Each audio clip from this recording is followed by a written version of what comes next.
में कई जगहों पर एनआईए की छापेमारी जारी है और खबर यह है कि एक रोहिंग्या को हिरासत में लिया गया है।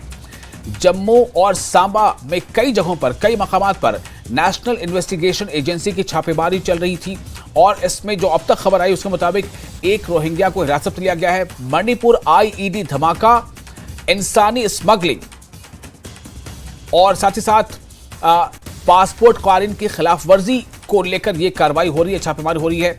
और यह भी खबर आ रही है कि इंसानी स्मगलिंग मामले में मुल्क में कुल 10 मकामात पर छापेमारी जारी है, यानी इनमें कई राज्य शामिल हैं, कई राज्यों में छापेमारी चल रही है। तो इस वक्त एक अहम खबर आपको दे रहे हैं। जम्मू और सांबा में कई जगहों पर एनआईए के छापे पड़े हैं और इसमें एक रोहिंग्या को हिरासत पर लिया गया, ऐसी खबर आ रही है। मणिपुर आईईडी धमाका और साथ ही इंसानी स्मगलिंग के मामले में छापेमारी हुई है।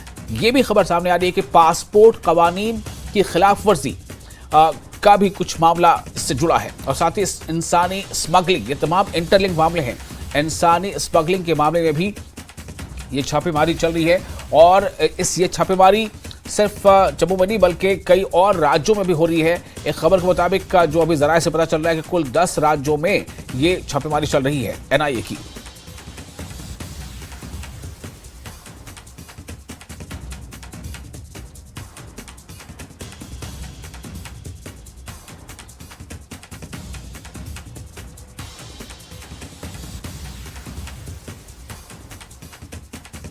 तो एक बार फिर आपको ये बता दें, खबर जम्मू से है। ये खबर आपको, ये अहम खबर है। इसके मुताबिक जो छापेमारी चल रही है इसमें कई राज्यों के नाम भी सामने आ रहे हैं। जम्मू के साथ साथ, जम्मू और सांबा के साथ ही कई और राज्यों में छापेमारी चल रही है एनआईए की और इसमें कई मामले हैं। इसमें एक मामला तो मणिपुर में आईईडी धमाका हुआ था, उससे जुड़ा है। समीर हमारे साथ मौजूद है इस वक्त ज़्यादा जानकारी के साथ। समीर, ये जानकारी आपसे चाहूँगा कि क्या ये जो एनआईए की छापेमारी चल रही थी जम्मू और सांबा में वो अभी भी जारी है और ये कितना बड़ा मामला है? एक तो उसमें मणिपुर आईईडी की बात सामने आ रही है, दूसरा जो ह्यूमन स्मगलिंग और साथ ही साथ ये कि पासपोर्ट का जो अधिनियम उसकी खिलाफ वर्जी, तो तमाम मामले हैं और कई राज्यों में छापेमारी चल रही है। देखिए, मैं आपको बता दूं, जिस तरह से हम पहले से कह रहे हैं कि 10 स्टेट्स में ये इस वक्त रेड्स चल रही हैं एनआईए की तरफ से और बहुत सारी जगहों पे ये एनआईए के रेड्स हुए हैं। ह्यूमन ट्रैफिकिंग का केस है। लेकिन अगर हम जम्मू कश्मीर की बात करें तो सबसे पहले यहाँ पे बठंडी एरिया है, विदाता नगर है, वहाँ पे जो हमने पहले भी रिपोर्ट किया है, वहाँ से एक सस्पेक्ट जो है रोहिंगी सुबह 5:30 बजे के करीब उसको पिकअप किया गया है एनआईए की तरफ से। उसका नाम जफर आलम है, जो कि एक म्यांमार का एक रहने वाला है बेसिकली और यहाँ पे रहता था रोहिंगी कॉलोनी में, जो कि विदाता नगर बठंडी में है। वहाँ से उसको पिकअप किया गया, लेकिन उसी को नहीं, एक और उसका जो साथी है उसको भी पकड़ने के लिए विदाता नगर ये एनआईए की टीम गई थी, लेकिन वो वहां से पहले ही भाग गया था। लेकिन उसके भाग जाने के बाद एनआईए ने उसकी तलाश तेज कर दी और समेलपुर जो कि सांबा एरिया में है वहां पे भी एनआईए की तरफ से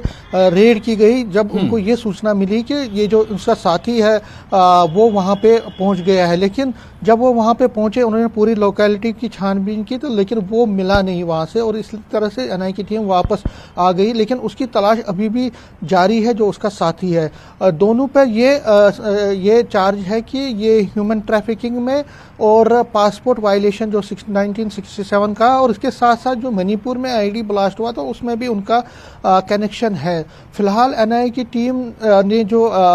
टीम ने इस जफर आलम से इन्वेस्टिगेशन शुरू की है, उसकी क्वेश्चनिंग चल रही है और भी कुछ लीड्स मिलने के इम्कान है। जो बठंडी में जो रेड हुआ था वो सुबह 5:30 बजे हुआ था, जिसमें इसको पिकअप करने के बाद एनआईए की टीम वहां से चली गई थी। और जो सांबा में, समेलपुर में, वहां पे भी छानबीन की गई, पूरा सर्च किया गया, लेकिन वो उसका साथी वहां से मिला नहीं। वहां पे वो उसको लेने में कामयाबी नहीं मिली क्योंकि वो था नहीं वहां पे।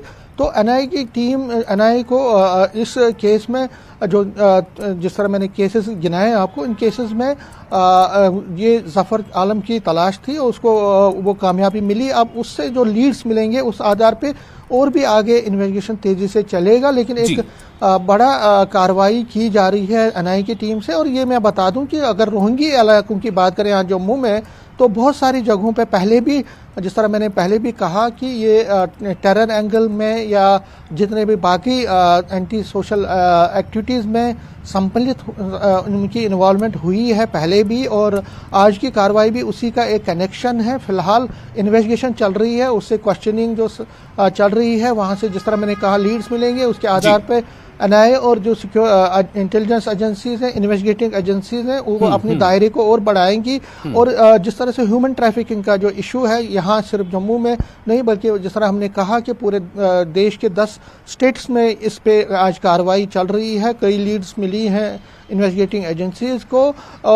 ये एक सबसे बड़ी बात है कि जहाँ अगर हम रोहिंग्यास की बात करें तो इंटेलिजेंस एजेंसीज, इन्वेस्टिगेटिंग एजेंसीज और सिक्योरिटी एजेंसीज तीनों को ये तीनों मानते हैं कि जो कई लोग हैं इन रोहिंग्यास में, वो एंटी सोशल और एंटी नेशनल एक्टिविटीज़ में और क्रिमिनल एक्टिविटीज़ में उनकी भागीदारी रही है। और क्योंकि उनकी इलिटरेसी होती है, वो उनकी जहालत, भूख, गरीबी और उस चीज़ का फ़ायदा उठाया जाता है दुश्मन मुल्क की तरफ से और उनको यूज़ किया जाता है। तो उसके बाद ही जो सर्वेलेंस है उन पर ज़्यादा बढ़ाई गई है। लेकिन फिलहाल जो आज की कार्रवाई उसमें एक को पिकअप किया गया, दूसरे की तलाश अभी जारी है। जी विशाल। जी समीर, तो ये काफ़ी एक अहम खबर है और एक को अभी हिरासत में लिया गया जैसा आपने बताया है, दूसरे की तलाश जारी है। काफ़ी अहम है। आप इस पर नज़र बना रखें समीर, फिर हम आपके पास आएंगे इस मामले में और अपडेट के लिए। तो ये जैसा हमने आपको बताया काफ़ी एक बड़ा ये मामला यहाँ पर दिख रहा है और जिस तरह से एक लिंक यहाँ पर ये साबित हो रहा है, ऐसा लग रहा है कि ये साबित हो रहा है कि जो रोहिंग्या है उनकी मजबूरी का फ़ायदा उठाकर, जैसा भी अब सभी ने बताया, कुछ लोग जो है इनसे कुछ ऐसे भी वो काम करवा रहे हैं जो कई दूसरे मामले में मुलव्वस पाए जा रहे हैं। और इसलिए जो अभी छापेमारी चल रही है इसमें कई एंगल इसके हैं, कई जो है जुर्म के मामले में, जैसे इसमें जो ह्यूमन ट्रैफिकिंग का मामला है वो इसमें काफ़ी अहम है। पासपोर्ट कवानीन की खिलाफ वर्जी, इसके मामले सामने आ रहे हैं। तो इन तमाम मामलों को लेकर ये सब मामले दूसरे इंटरलिंक है, इसको लेकर एनआईए की छापेमारी जारी है और ये जम्मू और साबा के साथ साथ 10 राज्यों में इसको लेकर छापेमारी चल रही है। और एक और अहम खबर जिस पर हमारी सुबह से नजर बनी हुई है वो है कश्मीर और दिल्ली में एसआईए की छापेमारी। एसआई यानी स्टेट इन्वेस्टिगेशन एजेंसी। कश्मीर और दिल्ली में एसआईए की छापेमारी हुई है।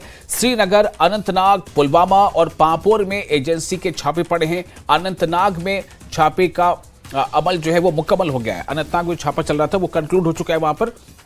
लेकिन कई और जगहों पर, जैसे मैंने पहले बताया, श्रीनगर में भी छापेमारी जारी है, अनंतनाग में और पुलवामा में।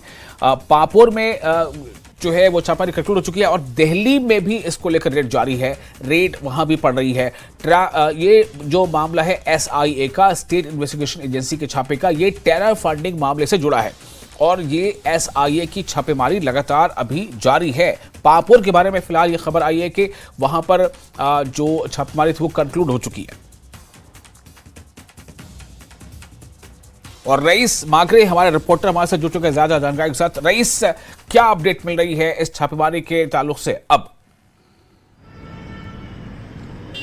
जी हाँ, बिल्कुल। जो एसआईए है, स्टेट इन्वेस्टिगेशन एजेंसी, उन्होंने आज मल्टीपल लोकेशंस पे यहाँ कश्मीर में जो है वो रेड डाली, जिनमें अनंतनाग, पुलवामा और श्रीनगर शामिल है। श्रीनगर के निशात, निगीन, सौरा, इसके साथ साथ जो नौगाम है, अहमदनगर, बरजुल्ला और पांपोर के कुछ एरियाज में जो है ये रेड्स पड़ी। और वहीं अगर हम अनंतनाग की बात करें तो वहाँ पे भी कुकरनाग और पुलवामा डिस्ट्रिक्ट में भी जो है ये रेड्स पड़ी।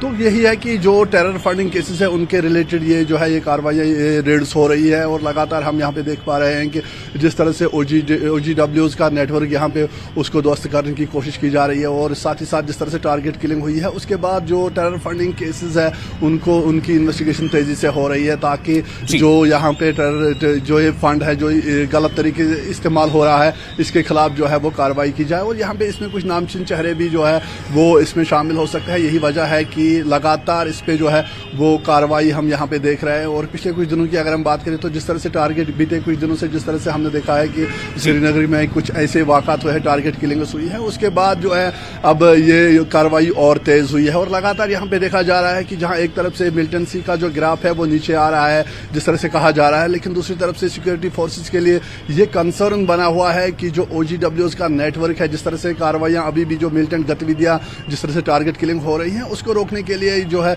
ये तमाम कोशिशें हो रही है। और इसके तार जो है कश्मीर से लेके दिल्ली तक, नई दिल्ली के कुछ एरियाज में भी ये जो रेड से पड़ी है। तो कुल मिला के ये देखा जा रहा है कि इसमें जो भी इन्वॉल्व हैं, जितने जो भी लोग शामिल हैं, उनके खिलाफ जो है वो कड़ी से कड़ी कार्रवाई की जा सके, ताकि जो यहाँ पे टेरर फंडिंग केसेस है जो मुलवस उसमें है उनके खिलाफ जो है वो कार्रवाई जल्द से जल्द हो, ताकि यहाँ पे ये एक्टिविटीज में जो है जो टेरर एक्टिविटीज है उसमें पूरी तरह से कमी आ जाए। जी रईस, बहुत शुक्रिया आपका तमाम जानकारी के लिए।